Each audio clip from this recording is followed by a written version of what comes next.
Qual a sua visão quanto à colaboração dos agentes de saúde no controle vetorial dos mosquitos?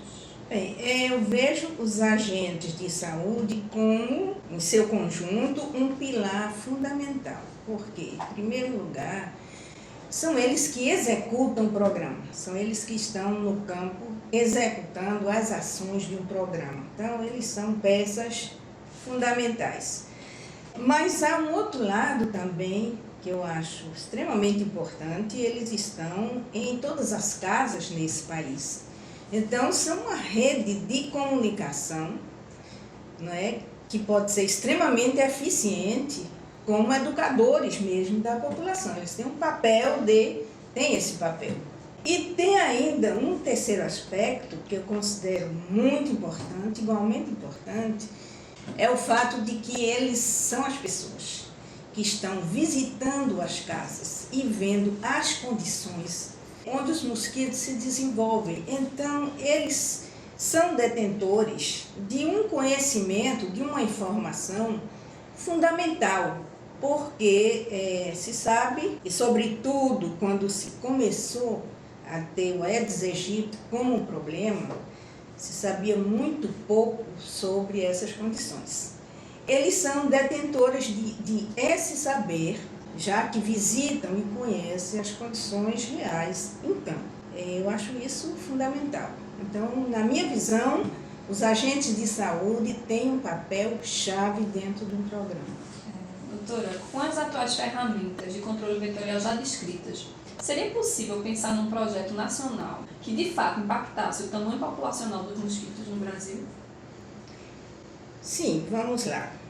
Acho que a gente tem que começar um pouco, uma pequena introdução para essa questão. Quando o Aedes aegypti se instalou em todos os espaços, no Brasil e no mundo, junto já com a transmissão de dengue, de vírus dengue, foi um desafio que ninguém tinha muito como enfrentar.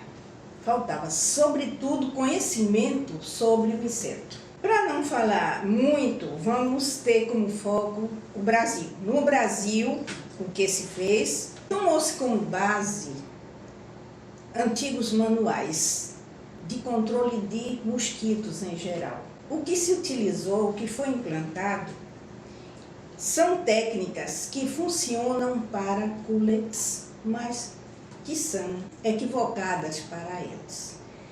Essa é uma questão que eu acho extremamente delicada de ser tocada, né?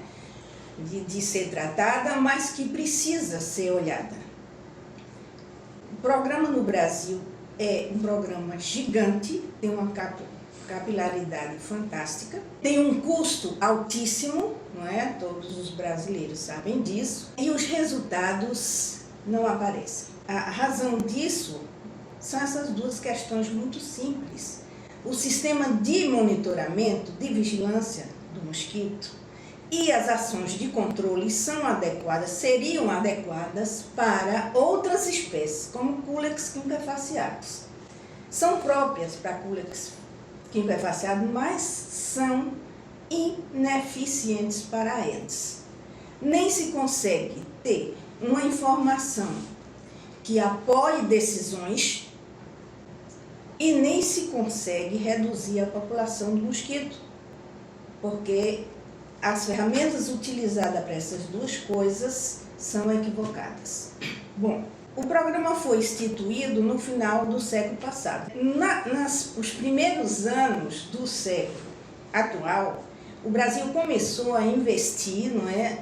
As instituições de fomento começaram a investir em pesquisa específica. Isso estimulou muitos grupos de pesquisa e atualmente a gente pode afirmar com tranquilidade que há uma base de conhecimento bastante sólida para construir um novo programa de controle em escala nacional mesmo. Isso requer muitas coisas, né? Eu queria só colocar alguns exemplos do resultado desses conhecimentos que tornam muito claro a falha da metodologia utilizada. Atualmente está bem estabelecido, com muitas informações, muitas provas, evidências em vários locais, em várias cidades no Brasil, posso citar Manaus, Recife, Olinda, Santa Cruz Capibaribe, Fernando de Noronha, Salvador, Belo Horizonte, Rio de Janeiro. Então, nessas cidades e em várias outras, foram feitos estudos, né, equipes de pesquisa da Fiocruz e também de várias universidades, que mostram que a ferramenta, tanto para monitorar, vigiar a população de Aedes, em áreas urbanas principalmente, quanto para o controle, a ferramenta adequada é a armadilha. Por uma razão, são por questões de especificidade da biologia do mosquito, que aspectos da biologia são completamente diferentes daqueles de Culex interfaceados. Então, embora se pareçam muito como espécie, né, como indivíduos, o comportamento das populações e o comportamento individual é bem distinto. Para resumir, né, de uma maneira bem simples, o Culex interfaceados concentra a sua prole, portanto, a sua população, em criadouros que são típicos, fáceis de identificar. E há altas concentrações populacionais nesses locais, pelo comportamento de oviposição das fêmeas. Então, a vigilância, o monitoramento dessas populações pode ser feito pela visualização de larvas, né? E o controle também.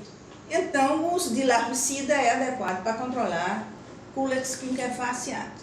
A Aedes aegypti tem um comportamento completamente distinto dele. A fêmea deposita ovos, não é? Espalha os seus ovos em várias e as mais diversas coleções de água. Isso faz com que o uso de larvicida seja completamente inadequado. A pesquisa visual de larvas é totalmente falha como instrumento para saber onde está a população de Aedes, muito menos para quantificar essa população. Então, eu acho que existe, não é, na literatura científica, na comunidade científica brasileira, que tem se dedicado a esses estudos, que são publicados, portanto, estão disponíveis. Existe um arsenal de informação que permite a construção de um novo programa. Isso é factível e viável, com o uso de armadilhas, porque também existem armadilhas foram desenvolvidas de diferentes tipos, com diferentes capacidades, todas elas são viáveis para uso em larga escala, ou a maioria delas são viáveis para uso em larga escala. O que é necessário para isso é que a comunidade científica e o pessoal do serviço de saúde trabalhem conjuntamente. Quais trabalhos e estudos realizados pela senhora podem exemplificar melhor esse impacto? Vamos lá, a gente pode utilizar um exemplo, não é, que para mim é bem claro. Eu quero dizer antes o seguinte: reduzir uma população de Aedes não é uma tarefa simples e nada fácil. A gente encontra na literatura científica descrição de poucas situações em que se conseguiu reduzir drasticamente e até eliminar a população de Aedes. Eu lembro agora aqui, claramente, 3 exemplos. Numa vila pequena no Vietnã, numa ilha na Austrália e numa vila pequena também de porte médio na Tailândia. São situações em que se conseguiu suspender, bloquear até a transmissão viral via redução drástica da população de Aedes. E como se fez isso? Se fez isso principalmente com a integração de diferentes métodos que têm como alvo não só uma fase do ciclo de vida do Aedes, mas várias.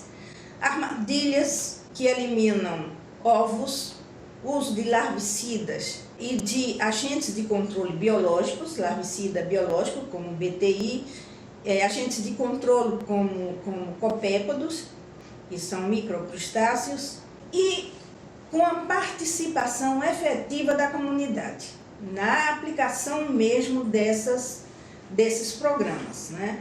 Então, isso é factível, mas está cada vez mais claro que é preciso integrar diferentes abordagens de controle. Mais importante, ou tanto quanto o instrumento de controle que se usa, a armadilha, é a estratégia que se desenha de acordo com o ambiente que se tem. Então, há que haver um salto, é preciso sair, é preciso que nos tornemos independentes daquela visão joga veneno e mata, porque isso não funciona e causa problemas sérios colaterais, não é? Para uma visão em que se considere o conhecimento que se produz, que se aplique o conhecimento sobre a biologia do inseto para atuar e conseguir reduções da população. Bom, nós fizemos aqui em Pernambuco, né, toda a nossa equipe, um experimento que é um exemplo também muito claro de possibilidade de redução de uma população de Aedes com o uso principalmente de armadilhas. Bom, e aí tem duas coisas. Foi utilizado uma ferramenta um sistema de monitoramento com base em ovitrampas, são armadilhas para ovos, né, armadilhas de ovos. Um sistema que fornecia regularmente, mensalmente, informação sobre a distribuição e a abundância da população de Aedes em um município, na sede do município de Santa Cruz do Capibaribe. Isso foi feito, o sistema de monitoramento foi instalado durante 3 anos. Esse sistema foi desenvolvido por uma equipe multidisciplinar, incluindo pesquisadores do INPE, Instituto Nacional de Pesquisas Espaciais, utilizando ferramentas de tecnologia de informação, com base nas coletas contínuas feitas com ovitrampa em um sistema de contagem semiautomático de ovos. Bom, então foi possível acompanhar durante 3 anos a população de Aedes nessa área urbana, com a participação realmente empenhada da Secretaria de Saúde, dos agentes de saúde, dos dirigentes, não é? Secretário de Saúde, diretora de saúde. Foi feita uma intervenção de coleta maciça de ovos, utilizando cerca de 6.000 ovitrampas controle construídas pela população, utilizando garrafas PET. Isso foi um envolvimento, envolvendo também as escolas. E com essas armadilhas foi possível queimar 8.500.000 ovos extraídos do ambiente. Isso a partir do final do primeiro ano de monitoramento. Então, essas medidas de eliminação mecânica, não é, física de ovos, a partir do uso de armadilhas, associado a uma ação que veio dos agentes de saúde, foi sugestão e iniciativa deles, que foi colocar peixes larvívoros em cisternas. A cidade tem uma quantidade enorme de cisternas. Com isso, e o uso de BTI nas armadilhas, BTI é o larvicida biológico, isso é extremamente importante, né? As armadilhas não permitiam o desenvolvimento de larvas dentro, porque eram tratadas com larvicida biológico. Bom, a soma disso resultou numa redução rara de 90% no tamanho da população do Aedes. O que é importante nesse experimento também é mostrar que você precisa não só saber o número de casas com a presença do Aedes, mas precisa, sobretudo, saber onde elas estão e qual a quantidade de Aedes que você tem em cada área. Então, esse sistema permite construir mensalmente mapas da cidade, e esse foi um outro experimento, um aspecto extremamente importante dessa experiência, que os agentes de saúde liam com facilidade esses mapas e interpretavam mensalmente. A equipe de pesquisadores se deslocava para o município e era muito interessante, não é? Ver quando a gente projetava os mapas de distribuição de Aedes, eles liam imediatamente, eles estavam ansiosos pelo resultado, discutiam os resultados e que ações fazer naqueles pontos que mostravam alta concentração da população. Isso é extremamente gratificante, né? Então, volto a dizer aí, os agentes de saúde têm um papel fundamental no programa de controle.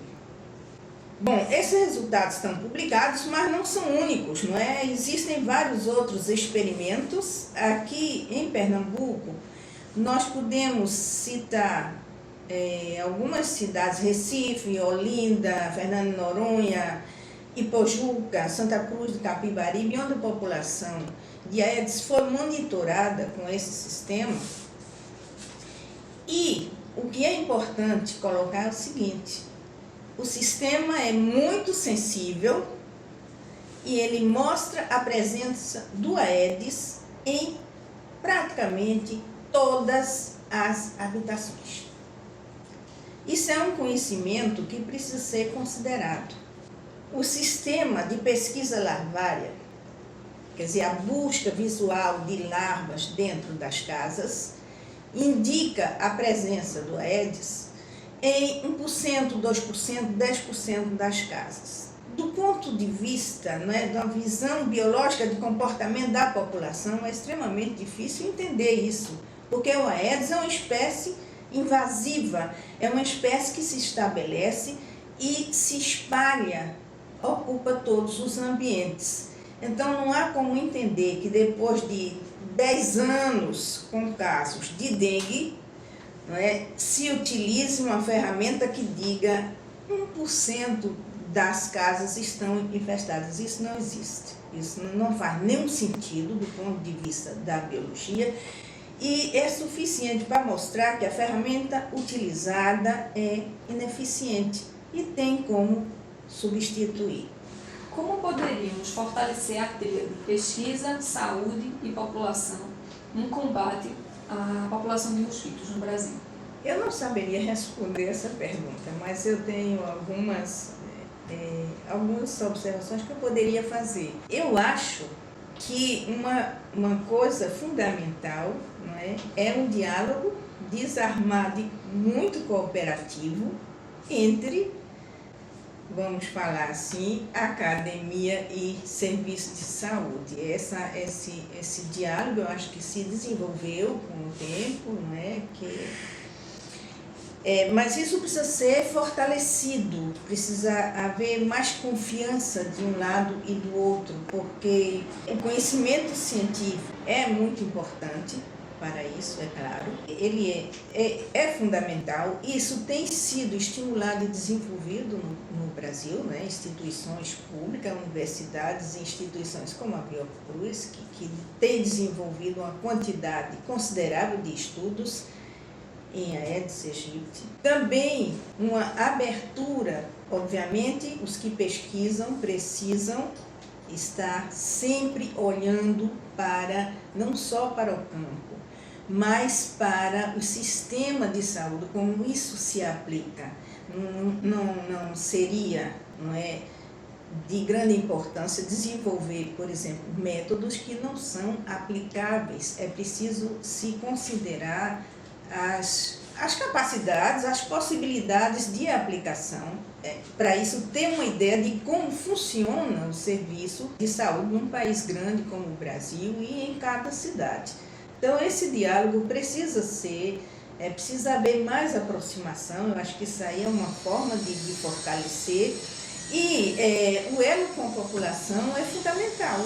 Como já falei, este elo tem, não é, agentes claros, que são os agentes de saúde, que vão a campo, que visitam e que são agentes educadores com certeza. Eu não sei, eu não teria como avaliar se o que se fez em publicidade, enfim, em divulgação, tem resultados muito claros junto à população com relação a mudanças de atitude. O que a gente pode observar, que muitas vezes me horroriza, é continuar a ver, por exemplo, em áreas próximas a universidades e colégios, depois da sexta-feira, no sábado, se vê quantidades de copos descartados no chão, por exemplo.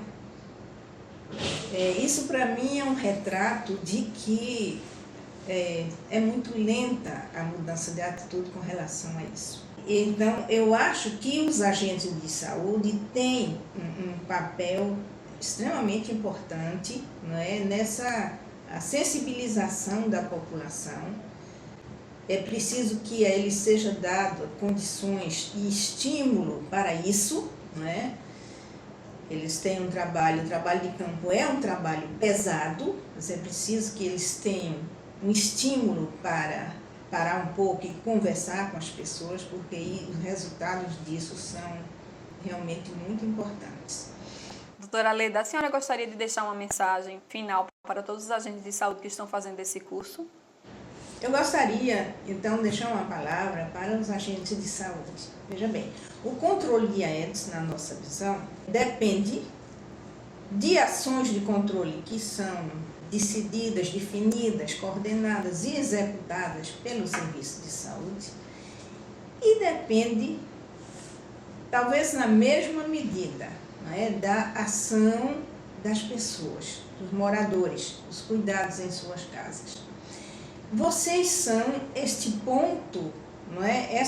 Fazem esta ligação de levar às pessoas o conhecimento das ações do programa, de levar às pessoas o conhecimento sobre o Aedes, sobre o inseto, sobre a sua biologia, sobre as situações de risco para a criação e como evitar. E vocês têm também a responsabilidade, o dever, porque a participação no programa de controle de dengue é uma responsabilidade social de cada pessoa num país onde há transmissão ativa. De cada pessoa, eu digo realmente cada habitante. Mas a responsabilidade de vocês é maior, porque vocês têm essa tarefa. E a segunda parte, não é a parte de trazer de volta do campo para os administradores de programas de saúde informações de conhecimento que serão, com certeza, muito úteis na definição das ações do programa. Eu acho que uma formação contínua de agentes de saúde é muito importante para estimular, para trocar ideias, e é enriquecedora para o programa. A formação contínua, que se vocês não têm, eu recomendo que solicitem, que peçam, porque isso é extremamente importante para resultados do programa. O controle de Aedes é extremamente difícil, os resultados não vêm facilmente, depende muito de empenho, e vocês são um grupo de pessoas que desenvolvem um papel chave nessa responsabilidade social. Vai além da tarefa de trabalho, mas a responsabilidade social de vocês, o trabalho de vocês vai proteger pessoas, as suas famílias e outras pessoas, porque a transmissão viral, vocês sabem como se passa, não é? Através de um vetor. É importante que vocês reflitam sobre isso.